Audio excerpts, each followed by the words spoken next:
Mi espacio de trabajo es un espacio de escucha. Esta es mi oficina. La armo y la desarmo como si fuera una carpa de circo. Yo soy como un caracol que anda con su casita a cuestas. Les quiero contar una historia muy antigua, una historia que viene del otro lado del mundo, desde la Melanesia. Y es la historia de una rana, pero no cualquier rana. Esta era una rana un poco glotona, un poco tragona. Y resulta que era un día de mucho calor, pero mucho calor. Imagínense, muchísimo calor. Y esta rana tenía sed y empezó a tomar agua. Primero tomó un poquito de agua. Después tomó otro poquito de agua. Después tomó otro poquito de agua. Después tomó otro poquito de agua. Y después tomó otro poquito de agua y otro poquito de agua y otro poquito de agua hasta que ese día de calor, esa rana glotona se tomó todo el agua que había en el planeta. Y se empezó a hinchar, a hinchar, a hinchar. La piel de verde empezó a volverse transparente y aquella rana se volvió inmensa como si fuera una montaña gigante que arriba tenía una cabecita chiquitita. Y miraba a todos los animales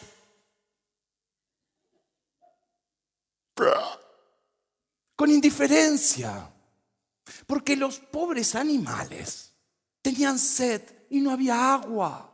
Los peces en el río seco se decían los unos a los otros: agua, ¿sabes cuándo va a venir el... vos, te secaste? Los monos masticaban hojas secas y decían: agua. 3 monos de tan secos que estaban, con un viento se fueron hechos polvito, deshidratados. Desesperados estaban, no sabían qué hacer. Formaron un consejo, pero hablaba uno, hablaba otro, nadie se escuchaba. Imagínense lo antigua que es esta historia, que en esa época los hombres eran de madera. Uno de los hombres de madera dijo: hay que hacerlo reír. Hay que hacerla reír. Hay que hacerlo reír. Empezaron a decir todos y sin perder tiempo empezaron a construir un escenario adelante de la rana. La rana los miraba desde ahí arriba, como ahí abajo iban trayendo ramas, troncos. Las primeras en actuar fueron las jirafas. Las jirafas hicieron un espectáculo increíble. Una jirafa bailaba por un lado, la otra jirafa bailaba por el otro. Se enredaban los cuellos, se empezaban a caer, tenían muchas patas. Era tan gracioso que un rinoceronte empezó a reír y de la risa empezó a correr y se estampó contra un árbol. Y las patitas le quedaron en el aire, pero la rana...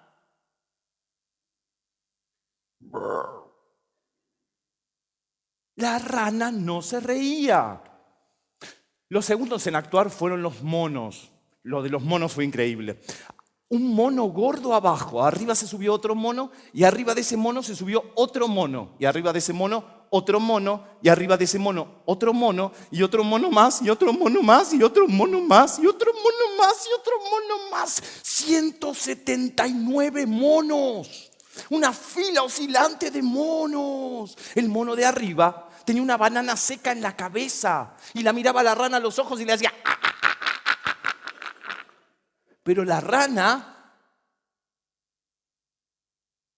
no se reía. El mono de abajo era un mono gordo, era un mono fuerte, pero hacía mucho calor. De pronto se escuchó...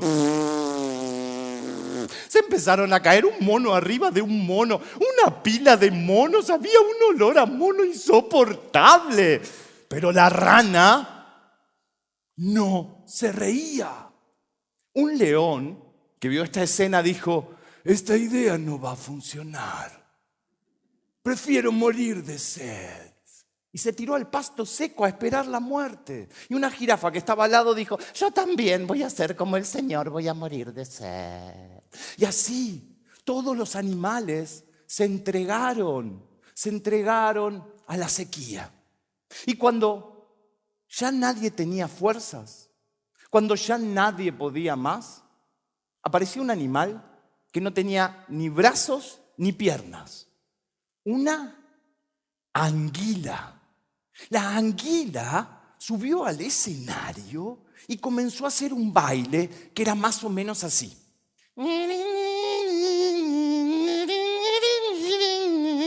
Y la rana, cuando vio ese baile ahí abajo,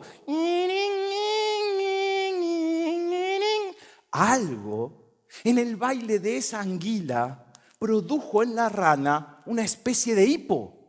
Y lo que se vio fue algo más o menos así. Como las paredes inmensas de la rana hicieron...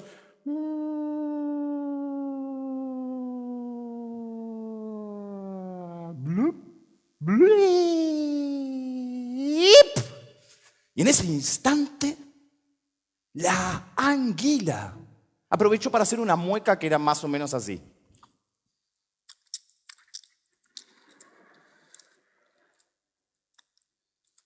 Y cuando la rana vio esa cara ahí abajo, empezó.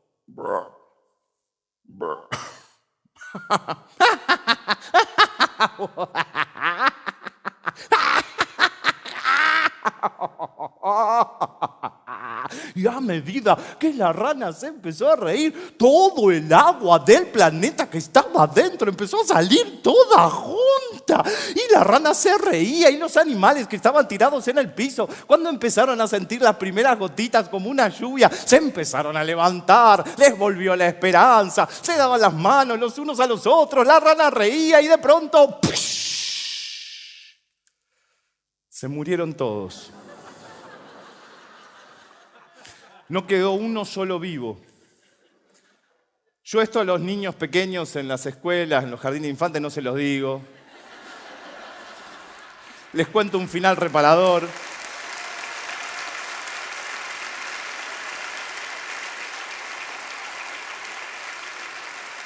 Pero la verdad, entre nosotros, hasta la rana falleció debido al estiramiento de su piel. Sin embargo, gracias a que aquel batracio del pasado largó las aguas, gracias a que el agua volvió a la tierra, de allí volvió a nacer la vida. Porque la vida siempre vuelve a nacer. Y colorín colorado, esta historia de una rana del pasado aquí se ha terminado.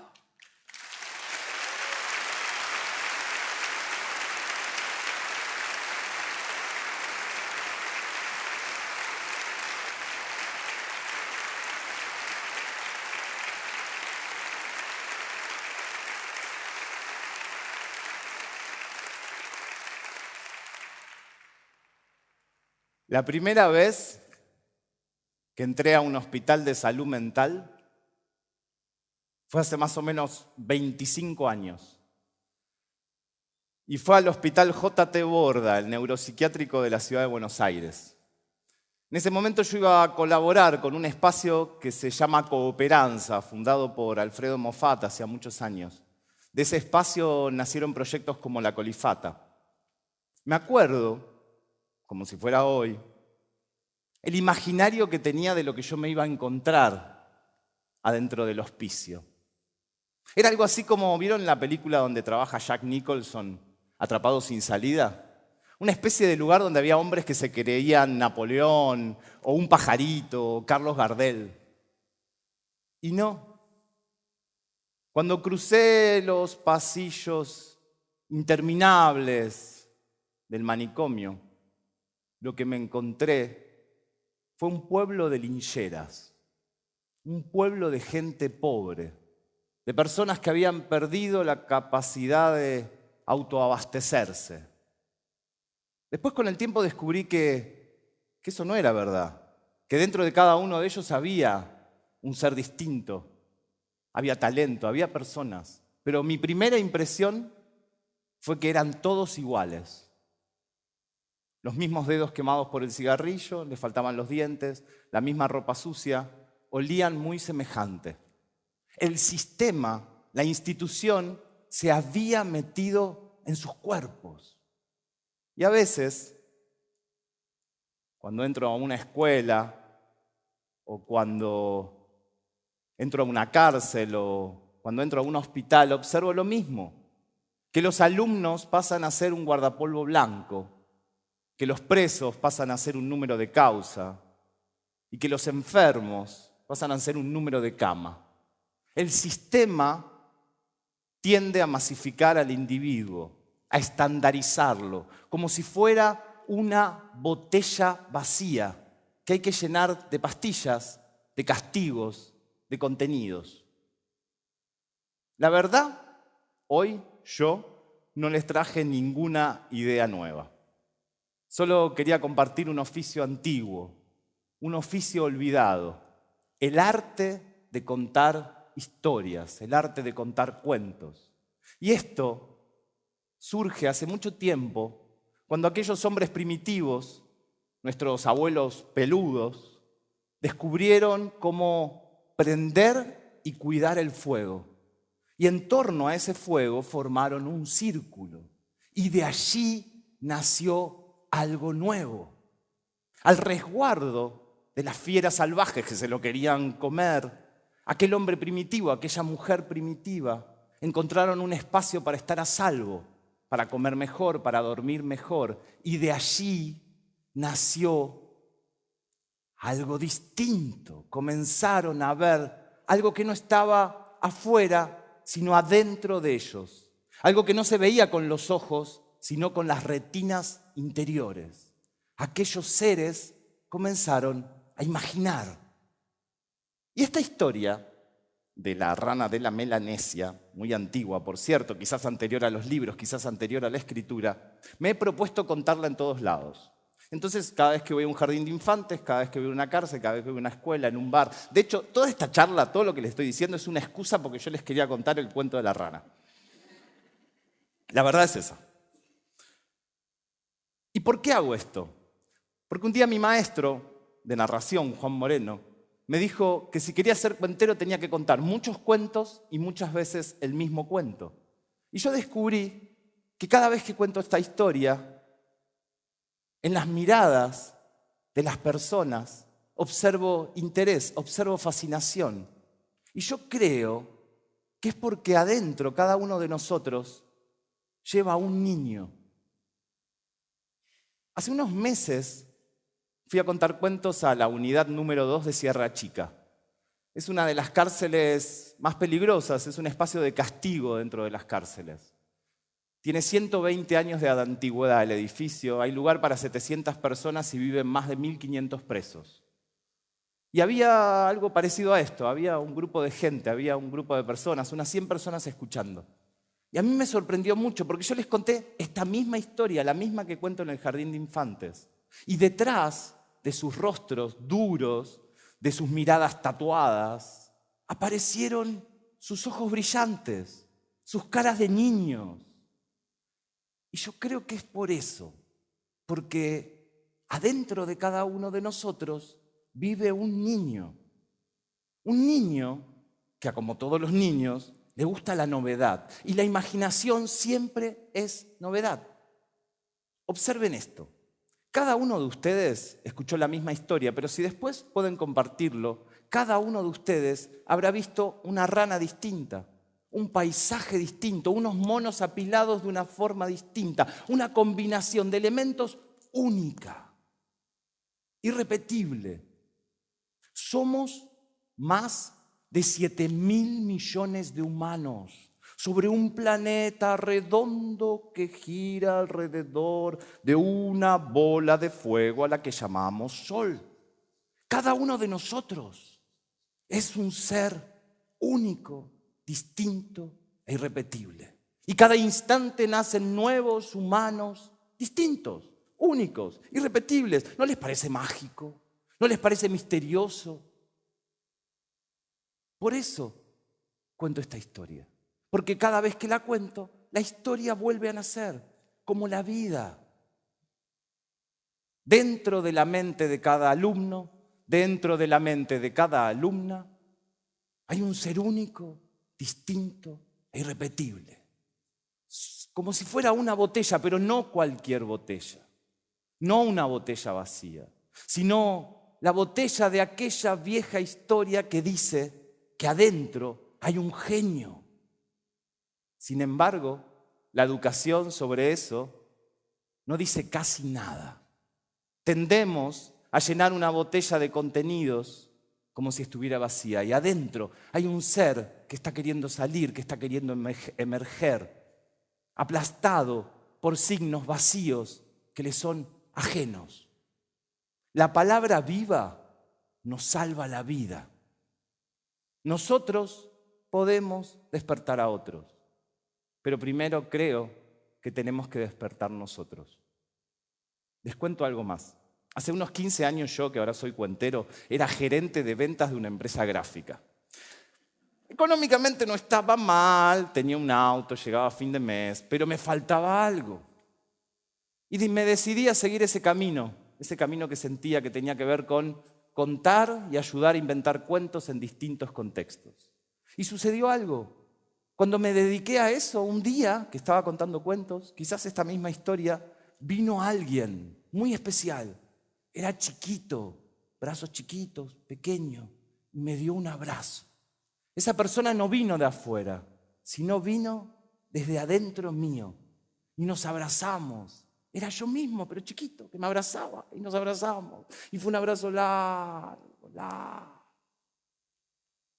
que dura hasta el día de hoy.